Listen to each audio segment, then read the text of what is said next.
My next one. The Warriors will start off 2-0, which means two things. The Warriors will beat the two LA teams to start off the season. They'll beat the Clippers and they'll beat the Lakers opening night. Now, we'll find, I guess by the time you guys see this episode, you'll know if this prediction is right or wrong in any place. Giannis is going to be great this year. And he's going to start out strong. But the Bucks aren't going to win games. Okay. This is what I'm saying. Either way, we're getting to a great time of the year. We got football, basketball, hockey, baseball all going on. It's the big four right now in American sports, all happening right now. But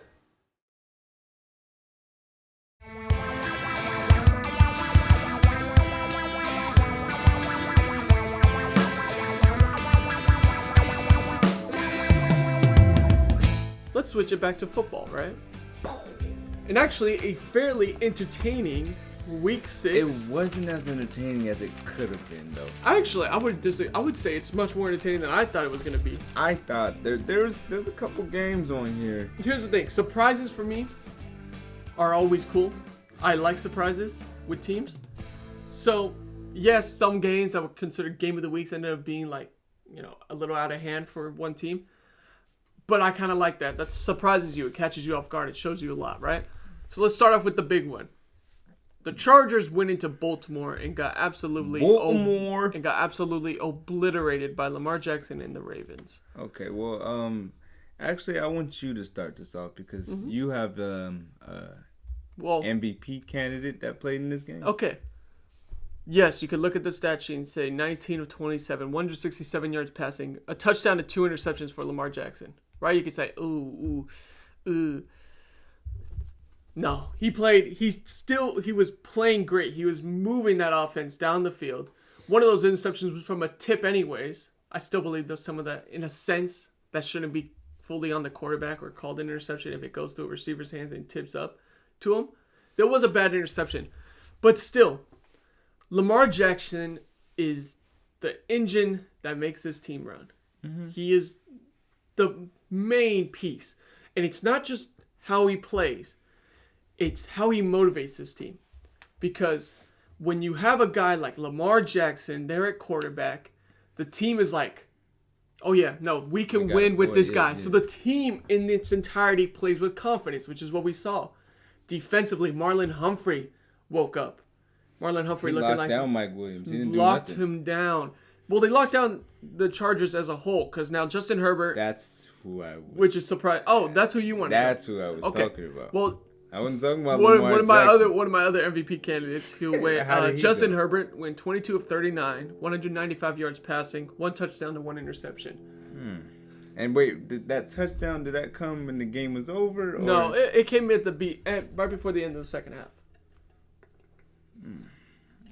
So when they still had a chance, and then it got out of hand. Okay, so what was the score of this game? 34-6. The Ravens absolutely handled the Chargers. You've been asking me questions, Stro.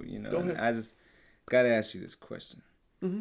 Is Justin Herbert still in your MVP candidates? He's still in the race. I don't think he should. Is he top 3 still? No. Okay, I can respect that. No. He's not top 3. After this game, it's hard. Here's the thing: you scored 6 points this year, especially. It is hard. It's hard to stay in this race because I feel like there's a lot of candidates this year. There's a lot of teams that are surprising, and you have Tom Brady who's always there every year. You have Kyler Murray who's absolutely just handling things in Arizona, which we'll get to in a second. And you have a couple other guys, even players who you might say aren't even quarterbacks. Yeah. But so it's hard to stay in the front running for the MVP. It doesn't mean though that Herbert's completely out of it because we know what Herbert's capable of, right? And all of a sudden, if he goes back next game and then he throws 4 touchdowns again to no interception, then he'll be back in it, of course. So I don't think he's fully out of it. One thing that I gotta say. Oh, go ahead. Oh, one thing I gotta say. I didn't know that the Baltimore Ravens defense was still good. Well, here again, I didn't know that they were that good. So going back to my point, they're playing inspired football when you have a guy like Lamar Jackson winning games for you like that. Your team is going to play inspired. They're going to play with a little bit of swagger and a little bit of energy because they know who they got at the quarterback position. Quarterback means so much more than actual. Of course, you have to have good play. You're a leader, too. But you're the leader. How do you motivate your team? When Lamar Jackson plays like that, and, he's the humble guy, he's the guy who puts his teammates first type of guy, they'll play for him. Mm-hmm. And that's what I saw. I really liked Lamar Jackson. I liked the way he played. I didn't care about the 2 interceptions because that wasn't the big factor to me. No. When you go play against Lamar, you have to worry about so many different things. What he does, just how he is with his legs. He doesn't even have to run that much anymore. Yeah, it's just you have to game plan for him, and the defense won them the game. Yeah. Also, mind you, Lamar Jackson had 51 yards rushing still. He didn't do that much in this game. No. But his team blew the other team. And out. Can I say thank you to the Ravens for figuring something out where they're not putting Lamar in detriment every single play. Yeah. Those first few weeks of the season when both running backs were out.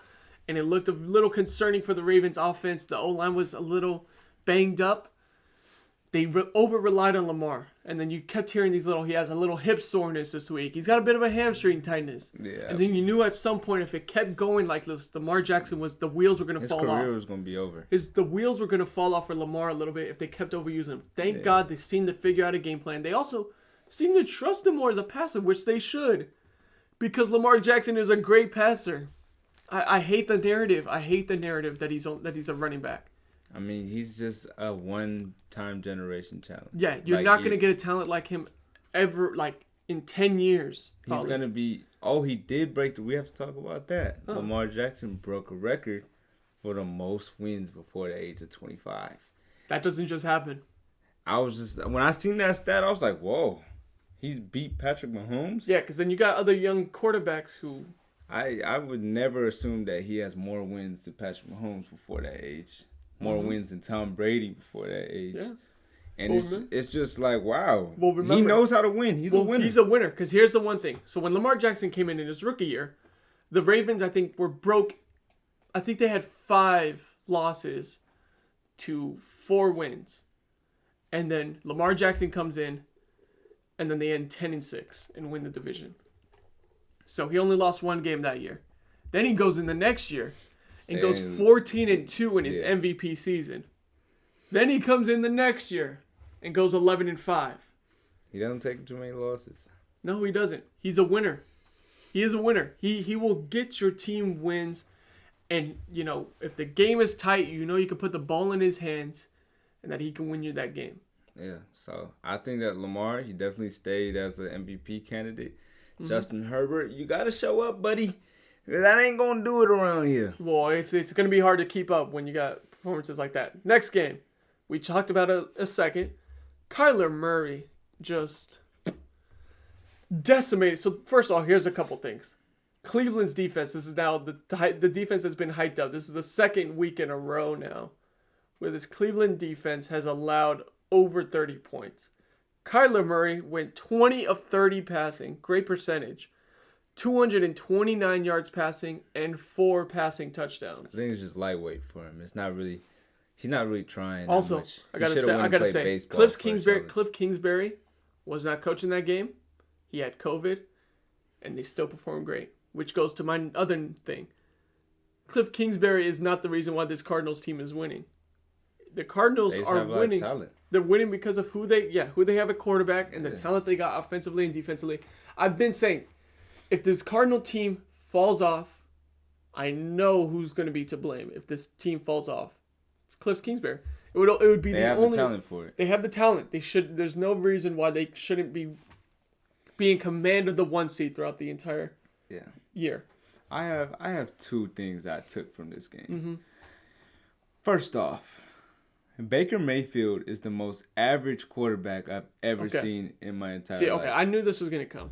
I think he's the most average quarterback I've ever seen. For me, there's a couple things I have to go into factor about this. First of all, Baker Mayfield is playing with a torn labrum in his shoulder. Sit out. So first of all, and we're back unexpectedly. Technical issues. But back to the point. Baker Mayfield, I think, is getting a little bit too much criticism. A little bit. Again, I said this before about the quarterback position. You're going to get overpraised, and you're also going to get very heavily blamed when there's other issues. This is the second week now where the defense has allowed 30 points per game. Right? But he only scored 14. But, see, here's the thing. So now there's 2 losses now, and then people are starting to look at Baker. Baker Mayfield looked very well in that Chargers game. He helped command that offense that ended up scoring 40 points and still losing, right? Yeah. And now this week, it wasn't one thing I got to say, besides one awful interception, a bad throw, he actually played very solid. And the thing is, too, is you gotta understand, too, with a torn labrum, it can be an issue as a quarterback. Even his throwing shoulder? No, it's not. Even if it's not, you always have to think about it. You're not going to be calm. You're not going to be relaxed because every time you finish your motion, it's just You know what, Baker? I don't want to hear excuses. Okay. If you're hurt, sit down. So here's the thing. I want to say about Baker. Here's the one thing I want to say about Baker. No, it's not all on him. Does he need to improve? Yes. Yes, 100%. The way he finished out last season, it looked like he was making those improvements. Mm-hmm. Feels like we took a bit of a step back here. I do want to say, though, it's hard to do that all when your defense is letting so many points be scored every single game, and you also are dealing with an injury. So, yeah, I say take it easy a little bit on Baker. Yes, 100% he needs to improve. But it's not all on him. He's not the only sole player that this Cleveland Browns team should be pointing at also to the blame. Receivers need to step up too. And just so you know, the rushing game was not what it was before. Well, Nick Chubb is injured. And Kareem Hunt also pulled a calf muscle. Yeah. So and they didn't really have anybody. And Jarvis Landry's injured. There's not a lot of weapons out there. No, the Browns are getting injured right now, and they're dealing with that. So, should they get healthy again? Here's the thing. I do think that they should sit Baker. Here's the thing. If he gets surgery, it's going to be season over. So, I don't know if the Browns are willing to do that. That's the question. The thing is, though, sit him for a couple weeks. You got the Broncos coming up. The Broncos are a team that right now, their confidence is it's destroyed right now.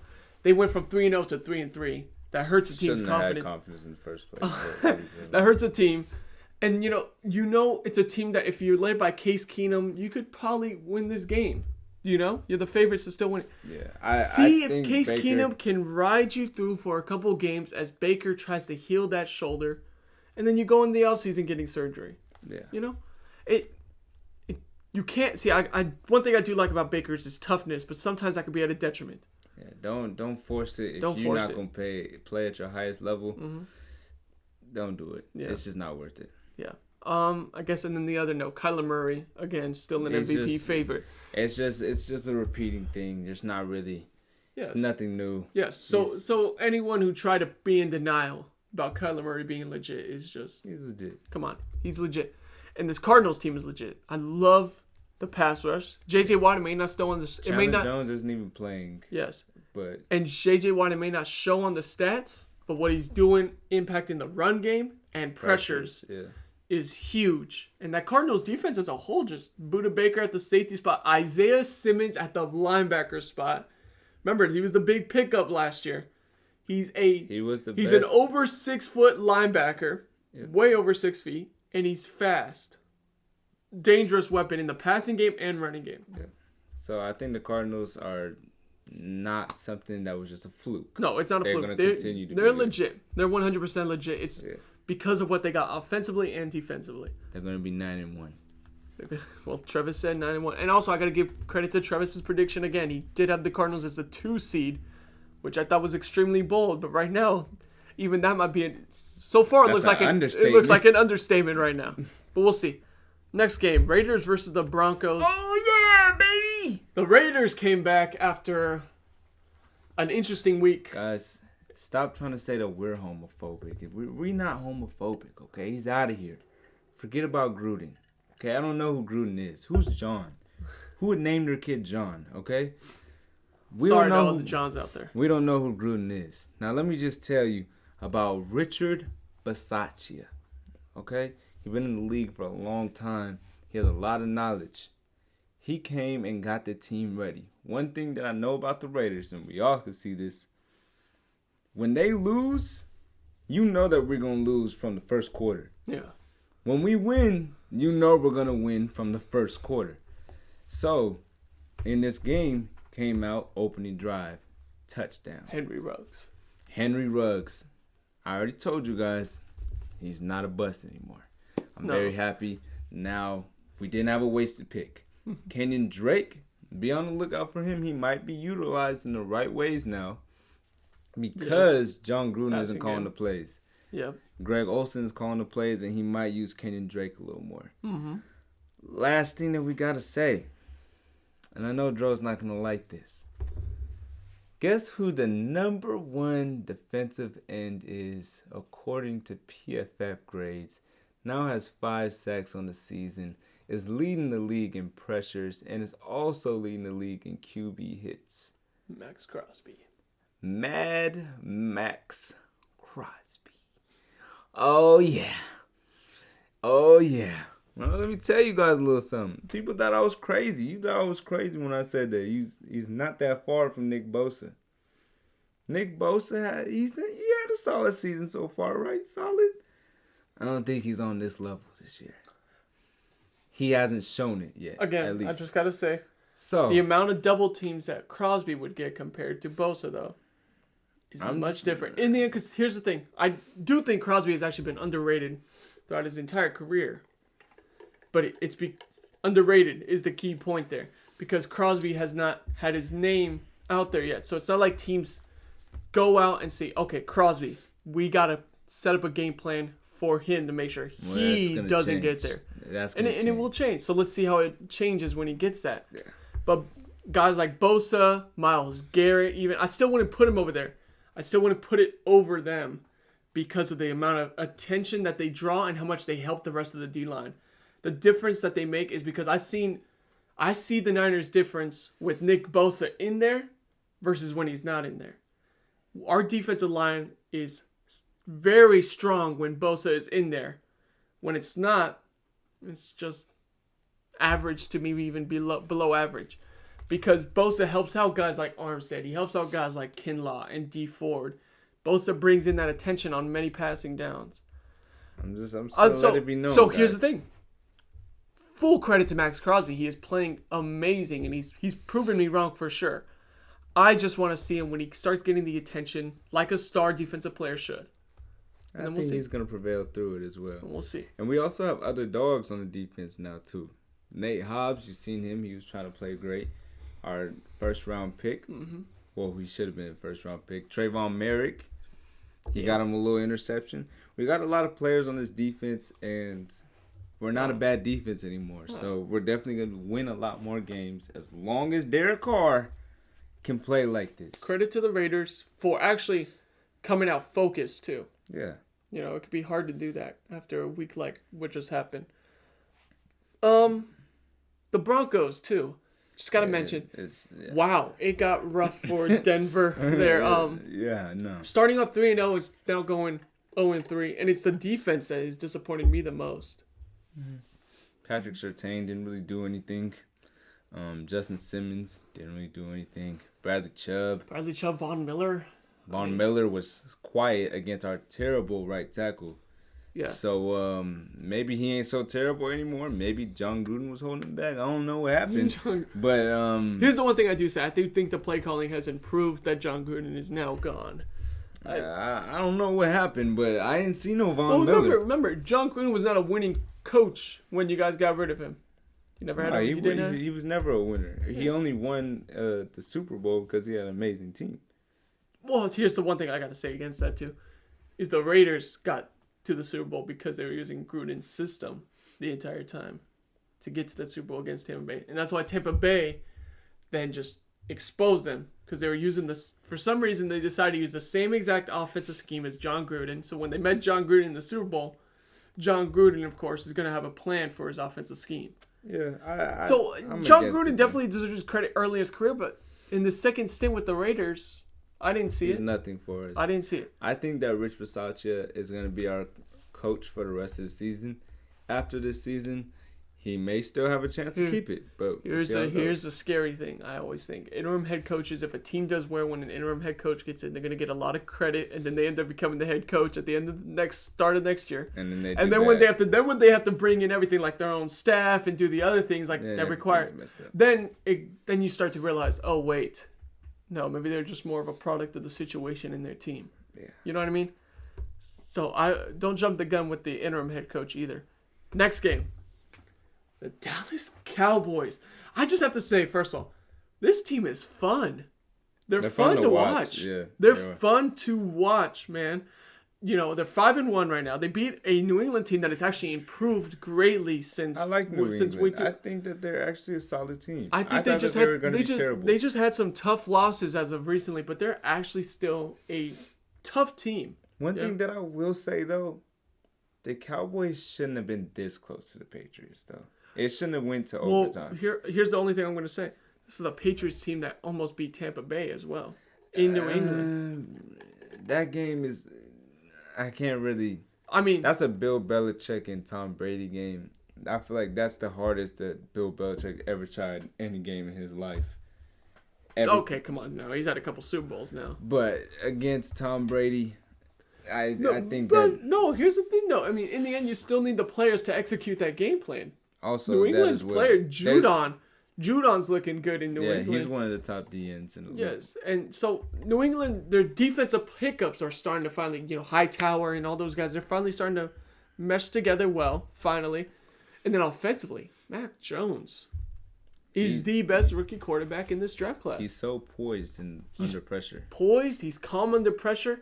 In the end, he's probably going to be an offensive rookie of the year candidate. He's not going to win because Jamar Chase is absolutely running away with this one. But at the same time, though, no one thought that Mac Jones was going to be the best one. No, credit to Mac Jones. He was fat. He was, here's the one thing people did say about Mac Jones, though. They did say, if anything, he'd be the most pro-ready.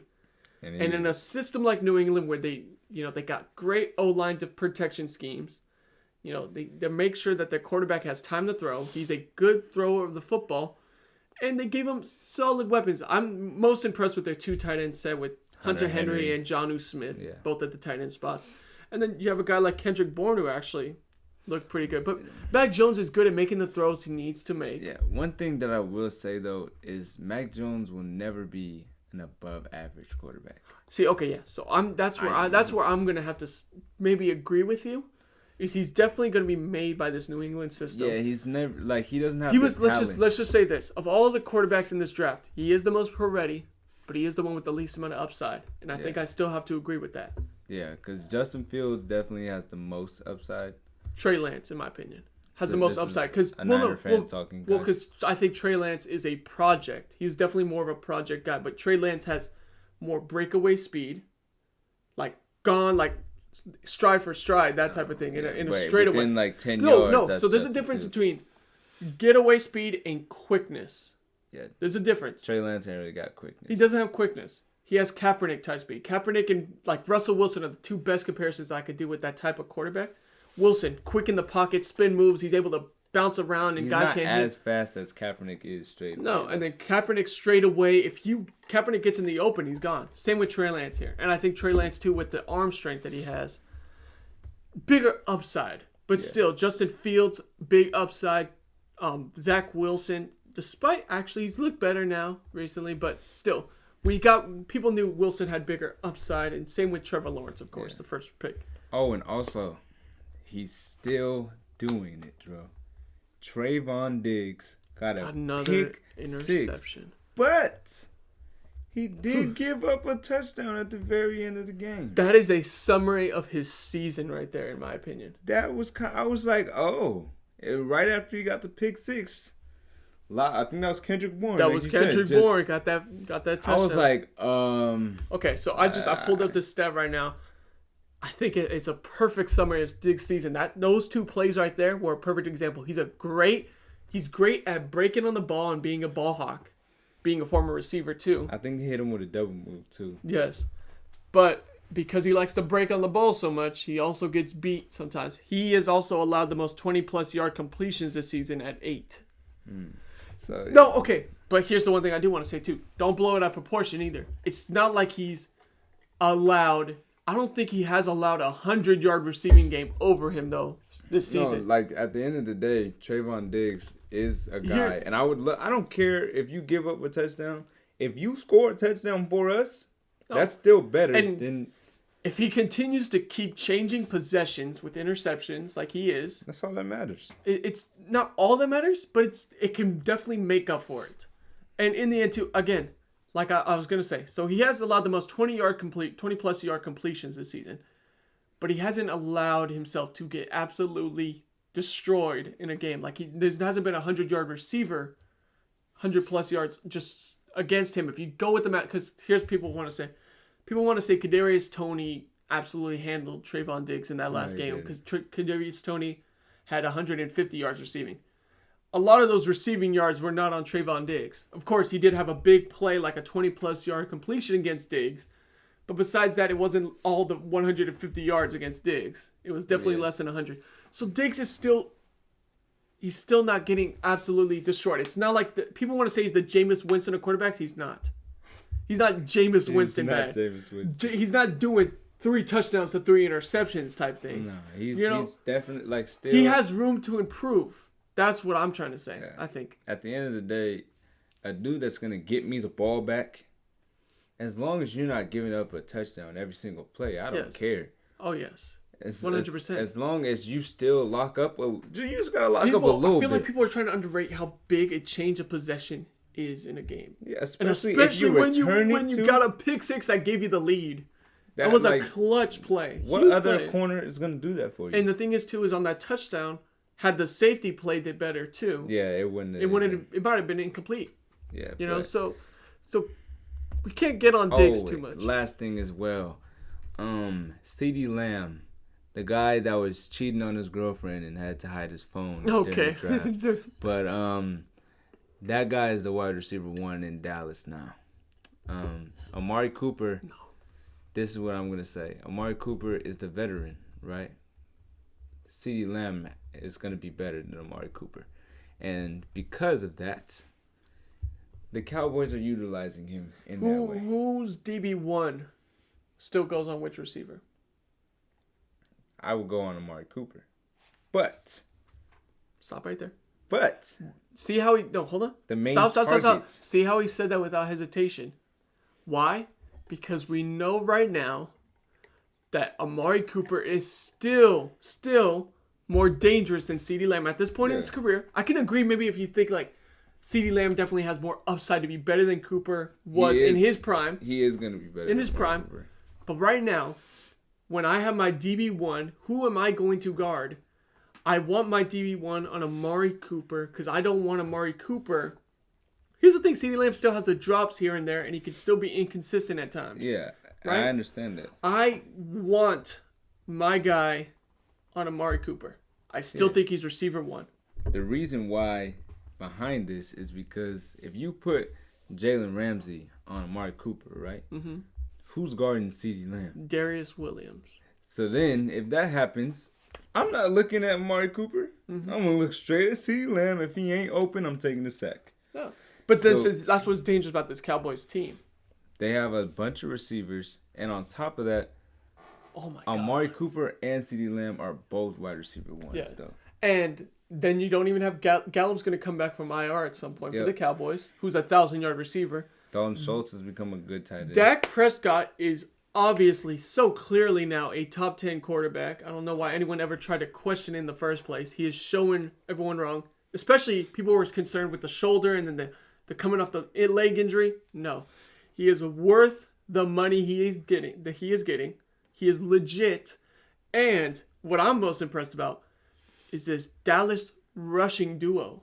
Yeah, Tony Pollard. Tony Pollard and Ezekiel Elliott back in prime shape a little bit. It's a little scary.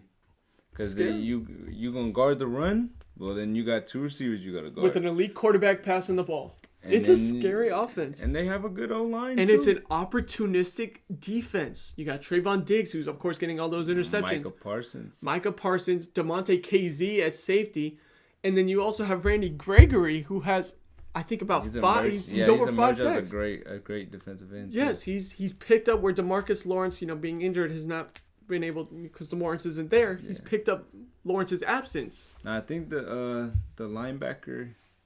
And then Van Der Esch, too. You still have Van Der Esch? It is slightly a question for me because... Really? With Parsons and Van Der Esch? Jalen Smith was starting, and they released him. Yes. Michael Parsons he's kind of like a Khalil Mack. Here's why I think I think because they're just... Here's the thing. I don't think you have a need for too many linebackers. Like the Niners did this, too, a couple years ago. As many Niner fans know, during the 2019 year, Quan Alexander was the big hype man for the Niners, and he looked great early on.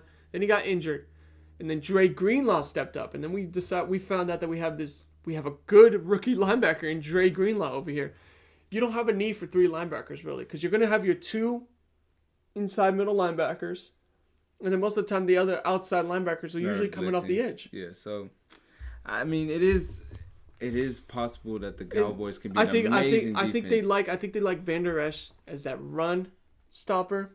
In that main middle spot, and then Parsons, they know they can move around into coverage, into edge rushing, all of that. I love the defense though. I do. I love the whole team as a whole. They're exciting to watch. I told this to a lot of people. I think it's much more exciting than the 2016 team because they feel more complete. Yeah. They feel much more complete, and they don't have an over reliance on the run game. It's everything now. Prescott's in his prime right now, so it's pass and run game. I love it. Yeah. Next game, which was a surprise to both of us.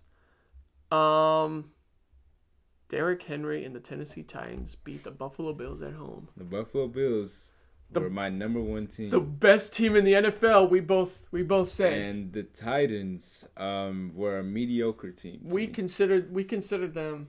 Well, here's the thing. They weren't in the top 10. They weren't in my top 10.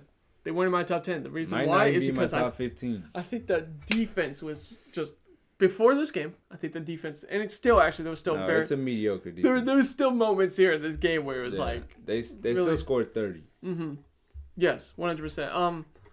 And here's the thing: there were many plays throughout this game where that secondary was just getting absolutely abused. Yeah. And we can't forget about the fact that the Bills could have won this game. Of course. No, here's the thing. So there's a couple things I want to go to. First, let's go with the call at the end of the game, the questionable QB sneak. I went over this with people. I talked about this. Should they have gone for it? Many people are saying, oh, it's a good call. It just didn't work out. It was a bad call. Here's the difference. Here's the reason why. Had it been Tennessee that made that call with Derrick Henry in the backfield and you need 1 yard, I would have thought it was a good call. Also, because of the fact that you know that you're a team that's not favored in this game, you're probably lucky to be even in this game in this situation. You're probably lose in overtime. And yes. Exactly. Yeah. So you think, okay, we're not the better team, that we might not be able to go into overtime and win this game. Let's try to win it right now in the spot that we're in. So if Tennessee did it, I 100% agree with the call. But Buffalo, they try to do an obvious QB sneak. I get that Josh Allen's big. He's 6'5". But when a team is pinching and preparing for that, sometimes it still won't go good. And the thing is, too, had Buffalo just kicked the field goal and gone to overtime, who would you have really thought would win this game? Be honest. Now this is the thing. It's Buffalo. If the Titans did get the ball, Derrick Henry was being a monster in this game. Yes. So they would have lost. And you got to my... I wouldn't have completely... If the Titans got the ball first... Here's the difference about overtime, though, which I still hate. It's a coin flip. Yeah, whoever gets on offense first. That's what the issue is. First of all, college rules need to be implemented into overtime. It makes it much more exciting, and I think it makes it fair. Because people have used this argument where it's like... We saw that in the Patriots versus Chiefs. Oh, yes. And then Mahomes doesn't get to touch the ball to have a chance to win it. You know, you put the ball out of great players' hands. And the thing is, too, people try to say, well, it's a team sport, so even though the offense gets the ball first, the defense still needs to stop them. This is on the... Bro... Yeah, it's a team sport. So how about we let the opposing team, whose offense just drove down the field, how about their defense has to now try and stop the other team? Mm-hmm. Make it fair. Make it fair. I still think this overtime rule, and they moved it down to 10 minutes instead of 15 minutes. So it's highly likely that you could get a tie now, because if teams just don't score, and those 10 minutes go by fast, right? It's just better if you go college. It's much more fast-paced, exciting. I don't know. It's fair, too. Yeah, but from this game, Christian McCaffrey has been gone. Injured. Okay. So yeah. I think that it's 100% now. Derrick Henry. Derrick Henry. The best running back in football. Is the third best running. He's the best running back in the league. That wasn't even. Hey, that wasn't a funny joke. You weren't man. funny. That wasn't funny, man. But I don't even think Nick Chubb. I think Nick Chubb went down a little bit too from this season. Well, no. I think it's Derrick Henry, Christian McCaffrey, Nick Chubb. Okay, no. I would put Nick Chubb over McCaffrey only because I get McCaffrey had that cool 1,000 yard season, but this is now the second time. This is the second year now where he's going to be out for the majority of the season. Yeah, but I can't blame him for that though. Sorry, I have COVID. And the best ability is availability. It is, right? Would you argue? Yeah. It doesn't matter how good you play. If you're not going to be there and be available, then, what's really, what do you bring? What do you bring to this team? If you only play for 3 games, you go crazy in those 3 games, but you ain't there for the other 14. No. And I can't put you at a top running back spot. I'm not just going to gift you that. I'm not. Yeah. So I got to put Chubb over McCaffrey even still. He's been injured too, though. Only one game. This is the first game he's been injured, though. I mean, we'll see. We'll see if he comes Thursday Night Football this week. But yeah, I think that the Titans, hopefully, they come and show a little bit. Maybe this gives them confidence, a little bit, because this is a win that they definitely needed. A little. They're probably more desperate than Buffalo. I don't think that it puts the Bills that much lower. You might switch the Cardinals, but honestly, losing to the Titans. Well, now here's the thing: Cardinals are the clear number 1. We can say that, right? It's clear now. Cardinals are number 1. I mean, they did destroy the Browns, so yes. Yeah. I would still put the Bills maybe at 2. Yeah, I don't think they go down that much. I'm not ready to get rid of them. You can't forget about the Titans. No. When you play against them, you know how great their offense can be. Yes. Do they always show up like that? No. Tennessee's become too inconsistent now. Julio, I think Julio, he'll no longer show his prime anymore. God, he gets injured so much now. He showed me that in this game. He doesn't have breakaway speed anymore. He's kind of always covered. He's kind of going to be that only jump ball. He used to be able to break people with routes and stuff. Oh, he used to be That's not going to happen anymore. He's dealing with injuries, too, all the time, which sucks to see. But credit to the Titans. And then my last point. Derrick Henry should be in the top 3 MVP candidacy race. I'm tired of quarterbacks being the only ones that get recognition. Because should be, but here's the truth. Though. Here's what I'm going to say. I get Kyler Murray's having a great season.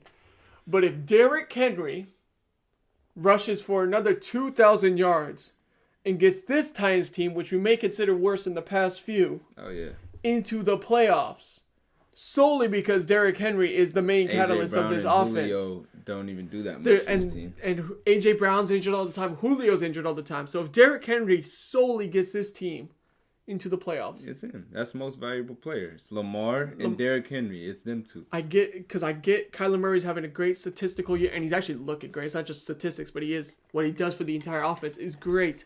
But that Cardinals team as a whole is much better than those other two Raven and Titan teams. Mm-hmm. But it's those single players that are helping them win games. I think if any player is going to get it, that's not a quarterback. I think it's going to be Derrick Henry. Derrick Henry. Or Alvin Kamara. Like my prediction. No, he's not even close. He's not even close. Well, yeah, Derrick Henry he's definitely the MVP candidate if we were being realistic. But, the NFL just loves the quarterbacks. But we'll see. Okay. Now we go on to our Week 7 predictions. So, just so you know, the score now between me and Travis is 64-62. I've now taken a 2-point lead on Travis. But we'll see how it goes this week. I do have a couple bold predictions that might backfire against me, but we'll see. All right? So the first one, to start off Thursday Night Football, we have the battered up Cleveland Browns who have to quickly rebound after that last game. And Browns. Thursday Night Football against... You didn't even hear the other team? I don't care who the other team is. I'm going with the Browns. They just lost. It's the Broncos. Oh. And it's the Browns at home. Yeah, I'm switched to the Broncos. Are you? No. Okay. I'm going with the Browns as well. I do think still that the Browns, they're both 3-3 surprisingly, but I think the Browns team is just more dealing with the injuries than they are. They're not a 3-3 team. Yeah, I think they're better than the record shows. Again, it's the entire roster that's just. And the Broncos are worse than the record Here's the one shows. thing though, it is scary because the Browns are battered up and now coming into Thursday Night Football, so it's a quick game again. Don't be surprised if the Broncos give them a game. I still think I got the Browns though. Next game, Washington goes into Green Bay. That's Green Bay. Green Bay. He doesn't own the Redskins. Okay, yes. I was about to mention that. You saw that, right? But he's going to win. I saw some funny comments on Twitter about that, too, because it was funny because Bear fans were basically saying, like, I want to say something, but I can't. Yeah, you don't own us, but you do. But you kind of do. Yeah. Either way, I do expect the Packers, who are now 5-1, to advance to 6-1, and they're going to be red hot now. Chiefs versus the Titans. This should probably be your game of the week. It's my game of the week. It's my game of the week, too. I got a bold prediction. Go ahead. Titans as a lock. I 100% agree. Titans as a lock. You got them as a lock? Yes. Wow. I got them as a lock. You know why? Minds might think alike. You know why? Patrick Mahomes sucks this year, man. No, it's just I've expected this Chiefs team, especially against Washington, I expected their sloppy play to shore up, and it's not happening. No, it's not. They're playing so sloppy. Tyreek Hill with the drops. Patrick Mahomes with trying to do too much. It's not. He's just doing extra stuff. People are trying to say Patrick Mahomes is actually like bad. No, it's Patrick Mahomes trying to overthink it and do too much. Yeah, he's just being extra. He's still doing that, and that Chiefs defense again. I still they're breaking coverage so many times. Daniel Sorensen's getting burnt. I don't know if you've seen it on Twitter and stuff. Tyrann Mathieu, like every game, has to put his hand like this when he's looking at his defender getting burnt every single play because he's the only viable DB on that team right now. The Chiefs defense is not ready for that Titans offense, I don't think. Yeah, it's going to be a L, yeah, I think. I think so. Falcons versus Dolphins. Now, this is a dangerous game. This one can go either way because they both suck. I'm going to go with the Falcons. I'm going to go with the Dolphins. All right. I'm going to go with the Dolphins. A little bit I expected them at home to be a little bit motivated against after losing last week. Yeah. Jets versus Patriots. Patriots. I'm going to go with the Patriots. Okay, yes, because I do think the Patriots I don't think the Jets are going to win a game this year. You were right about the Jaguars. They got their dub. Well, the Jets did win their one game, remember? Well, I don't think they're going to win another. They're not going to win another game? Okay. Yeah. So I got the Patriots. Next one, Panthers versus Giants. Carolina got upset at home by Captain Kirk sailing the ship. The Vikings are now broken even. One of my playoff teams. Anyways, guys, the Giants don't have Daniel Jones again this week. They do not. Well, they had him last week. They did, but it's still banged up. It's still a banged up team. He's most likely not playing this week. Saquon is not playing. Kadarius Toney is also a little injured. They're losing this game, and they always find ways to lose games. And Carolina needs a bounce back a little bit. Bengals versus the Ravens. Now the Bengals are 4-2. Don't care. They have Lamar Jackson on their team. Yes, and it's at home in Baltimore. And I think right now the Ravens. Florida, if there's a team that has their confidence at an all-time high right now, I think it's Baltimore. Baltimore, fool. So I got the Ravens. Eagles versus the Raiders. Oh my gosh, man! I had to mention I do have the Ravens as a lock. Oh, okay. I think the Eagles are such a great team. You know, they might come into Las Vegas and lose. I have the Raiders as a lock. Wow, I appreciate that, Dro. Guarantee Raiders are going to win this game. I appreciate that, man. Next one, Lions versus the Rams. Got the Rams. The Lions face the Rams, so a little bit of Jared Goff is coming back to L.A. Jared Goff isn't going to do anything. No. I expect Matthew Stafford to be a little more motivated against Detroit. Yeah, and a bad Detroit team. And I think Jared Goff is going to have a terrible game, and Jalen Ramsey is going to want to kill him for all the losses that he gave him. So we'll see how that goes. We'll see if Jalen Ramsey plays a little motivated. We got Texans versus Cardinals. Texans, obviously. Cardinals. But let's move on quickly because that could be bad. Bears versus Bucks. No, Bears are competitive. Bucks, exactly. But it's still the Bucks. In the end, Tampa Bay. Bears suck. Tampa Bay is Tampa Bay. Even though we lost to them, Bucks suck. I don't think this Bears team, their owner is kind of got their headspace in Green Bay right now, so he's not totally focused on the team.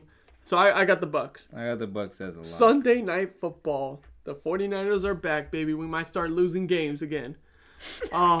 We got the Colts on Sunday Night Football at home, and we are losing that game. Oh, I got Indianapolis. Okay, yeah, I got the Colts too. I was going to be really disrespectful and put them as a lock. But I was like, I'm not going to be mean to you guys. I have the Colts. First of all, we don't know who's going to be in at quarterback. At this point, while we're filming, we do not know. But it don't matter. First of all, I said this before, the Colts are a better team than their record shows. Still as an entirety. And also the Niners are Shanahan's just been getting out-coached, man. He's been getting out-coached this whole time. It's okay, Joe. It's okay. It hurts. We'll see what you guys do this week. Hurts. Yeah. It hurts. I better see something for Shanahan this week, though. Saints versus Seahawks in Seattle. Russell Wilson, he's still crying about his finger. So he's not gonna be able to play this week. He won't play for a couple weeks more. Geno Smith he's from the worst franchise of all time, the Jets. And he's not going to win games. So I'm going with the Saints. I'm going to have to go with the Saints as well. And I'm also going to have to compete with that statement that the Jets are the worst franchise ever. I'm going to have to go with Jacksonville on that one. Oh, okay. Well, second. I'm going to have to go with Jacksonville. But either way, that's besides the point. I think the Saints are going into Seattle and winning this game in Monday Night Football. 2 primetime games for Geno Smith. That should be interesting. Either way, any last final comments that you might want to add about this upcoming week? I'm just happy that the Raiders are finally good. I like life right now. If the Niners lose, I might just go give a homeless person $3,000. $3,000? Yeah. How generous of him. He's such a generous guy, this guy. Here. Niners suck, right? There you go. I want to thank my very generous co-host, Travis Dampier, for being with me on this episode. And I want to thank you guys for staying tuned the whole time. And we'll see you guys next time. Bye-bye.